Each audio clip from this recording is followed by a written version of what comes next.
जैसे ही लड़की को होश आया, उसने पहले अपने लवर पर प्यार बरसाया, पर फिर तुरंत अपने पहले प्यार को फोन कर दिया। उसने अनाउंस किया कि आज उसने जो भी इंतजाम किए हैं वो इसलिए हैं ताकि वो आदमी अपनी असली प्रेमिका के सामने अपने प्यार का इजहार आसानी से कर सके। दरअसल पिछली जिंदगी में वो उस आदमी के प्यार में पागल थी जिसने उसे पाला पोसा था और उससे शादी करने के लिए उसने सब कुछ किया, पर उसे पता नहीं था कि उस आदमी का दिल किसी और के लिए धड़कता था। शादी के बाद वो आदमी ठंडा पड़ गया। आखिरकार उसके पहले प्रेमी ने जानबूझकर उसे कार से कुचल दिया। मरने के बिस्तर पर उसने देखा कि वो आदमी घटनास्थल पर आया, पर उसने उसकी तरफ देखा तक नहीं और अपनी प्रेमिका को लेकर बिना मुड़े चला गया। इतनी रूखी और क्रूर बेरुखी ने उसका दिल तोड़ दिया, पर किस्मत ने उसे दूसरा मौका दिया और वो आदमी के प्यार का इजहार करने से ठीक पहले वापस आ गई। इसलिए उसने बिना सोचे समझे उस आदमी के पहले प्यार को फोन कर दिया। वो दो प्रेमियों को मिलाना चाहती थी। उधर वो आदमी बिना किसी वजह के असहज महसूस करने लगा। तभी सीढ़ियों पर लगा सजावटी आर्च टूट कर गिर गया। वो आदमी अपनी पहली प्रेमिका को बचाने के लिए दौड़ा, जबकि ये लड़की मलबे के नीचे दब गई। जब उसे होश आया तो वो हॉस्पिटल में थी। एक क्लासमेट उसे बीजिंग यूनिवर्सिटी में एडमिशन के लिए सिफारिश के बारे में पूछने आया। उसने तुरंत हाँ कर दी। इस नई जिंदगी में वो उस आदमी के लिए अपना शानदार भविष्य बर्बाद नहीं करना चाहती थी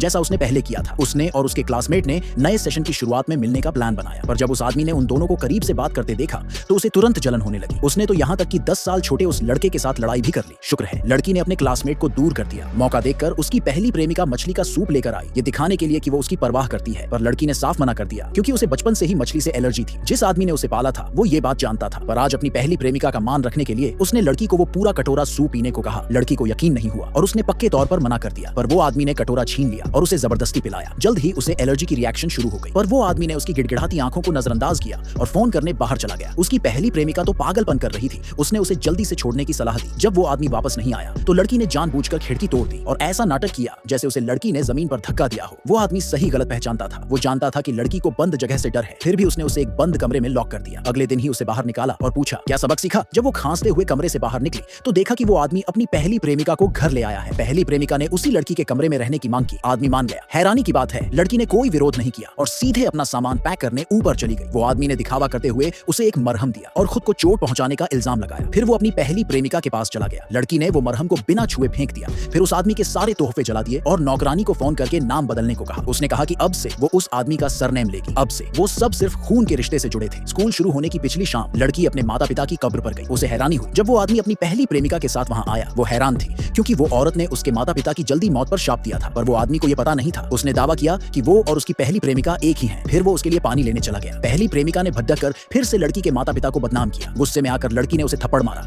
पर वो आदमी ने उसका मोतियों का हार छीन लिया जो उसका पहला तोहफा था और उसका सबसे कीमती गहना। उसकी पहली प्रेमिका ने जानबूझकर उस हार को तोड़ दिया। गुस्से में लड़की ने उसे फिर से थप्पड़ मारा। तभी वो आदमी वापस आया और उसे बुरी तरह डांटा। लड़की ने उसे समझाया कि उसकी पहली प्रेमिका ने उसका दिया हुआ हार तोड़ दिया, पर वो आदमी ने नफरत से हार दिखाया और धमकी दी कि अगर उसने उसकी पहली प्रेमिका का सम्मान नहीं किया तो वो कभी वापस नहीं आएगा।